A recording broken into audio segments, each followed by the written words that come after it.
Baik, kita lanjutkan ke nomor 3 ya teman-teman. Nah, pertanyaan nomor 3, apa ide pokok dari bacaan di atas? Oke, kalau ide pokok yang tadi, kalau yang ada 2 teknik, itu kan yang satunya skimming dan satunya scanning. Kalau yang scanning itu kan kita cari tahu kata kuncinya atau keywordnya. Kalau yang skimming itu kita cari keseluruhan. Nah, untuk pertanyaan apa ide pokok dari bacaan di atas, itu berarti kita harus baca keseluruhan untuk tahu kata kunci atau gagasan utama dari setiap paragrafnya, biar kita bisa tahu, oh inti teks ini tuh apa ya gitu. Kita mulai dari paragraf pertama. Untuk paragraf pertama dijelasin bahwa paragraf mengatakan vitamin D tidak hanya dibutuhkan pada ibu hamil dan namun juga perlu dikonsumsi untuk semua umur. Nah, kalau yang paragraf kedua itu menyatakan sama, satu paragraf 1 dan paragraf 2 itu berkaitan dan intinya tuh sama. Pembahasannya adalah bahwa vitamin D tidak hanya dibutuhkan untuk umur-umur tertentu, tetapi juga bisa dikonsumsi setiap harinya oleh berbagai usia. Kita masuk ke bagian paragraf ketiga.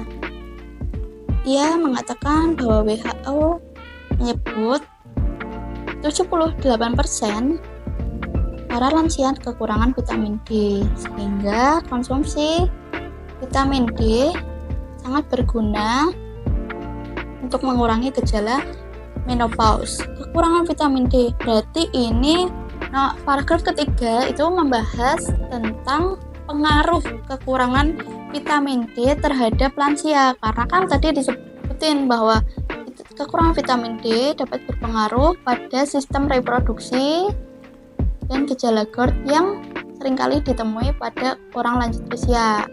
Karena di sini bahas tentang lansia. Kemudian pada paragraf yang keempat menjelaskan ciri-ciri seseorang memiliki kadar vitamin D yang kurang. Nah, kalau yang kelima selanjutnya itu menyatakan bahwa ada standarnya untuk orang-orang yang seharusnya memiliki batas-batas vitamin D itu tuh ada batasannya menurut WHO. Kalau orang Indonesia, WHO hanya memiliki 17,2 nanogram per mililiter kadar vitamin D di tubuhnya. Berarti kan ini tentang standar vitamin D yang harusnya dikonsumsi oleh setiap orang. Kemudian kalau yang paragraf yang selanjutnya nih, ada paragraf yang ke-6 membahas tentang ketika COVID semua orang berjemur, cuma waktunya nggak pas, jemurnya pagi, padahal mestinya jemurnya jam 11 siang saat UVB bagus sampai kurang lebih jam 1 siang. Nah, berarti kan ini membahas tentang seharusnya waktunya kita berjemur itu tuh kapan gitu. Waktu-waktu sinar UVB masih baik dan bisa direkomendasikan oleh para tenaga kesehatan.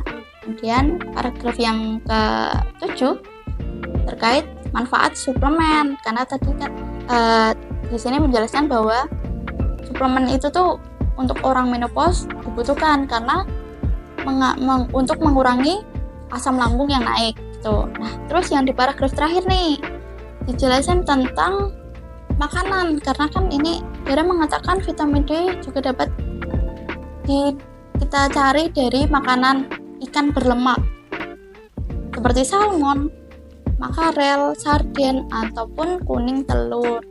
Berarti kan kita carinya dari makanan hewani ya teman-teman gitu. Nah, kemudian apa sih ide pokok dari bacaan di atas? Coba kita cari dari yang A, pilihan yang A, dampak kekurangan vitamin D untuk lanjut usia. Oh enggak lah, jelas, karena kan tadi di paragraf pertama itu dijelasin bahwa vitamin D tidak hanya dikonsumsi untuk orang lanjut usia, tapi juga semua umur. Jadi nggak cuma anak-anak atau ibu hamil, atau nggak cuma lansia atau khusus orang menopause, tapi semua orang itu harus memiliki kadar vitamin D yang baik di tubuhnya.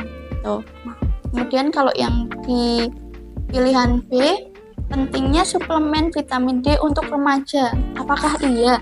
Kan tadi itu dijelasin kalau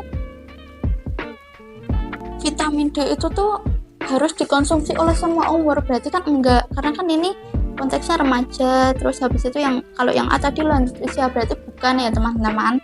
Kemudian kalau yang C, pengaruh COVID. Padahal tadi di paragraf yang 3 dari terakhir yang menyinggung soal COVID itu kan tadi membahas tentang waktu berjemur, bukan masalah vitamin D ya teman-teman. Kemudian kalau yang pilihan yang D itu manfaat vitamin D untuk menopause, berarti tentu saja bukan, karena kan sesuai yang pilihan yang A, B tadi.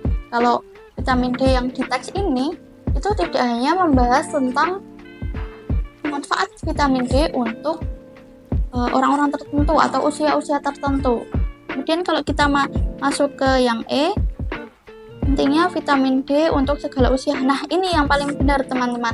Karena kan literasi bahasa Indonesia apalagi itu cenderung perlu kita rincikan terlebih dahulu. Kita cari tahu mendalam dan kita harus bisa memilih pilihan yang emang sesuai, yang benar-benar sama persis kayak teksnya gitu ya teman-teman.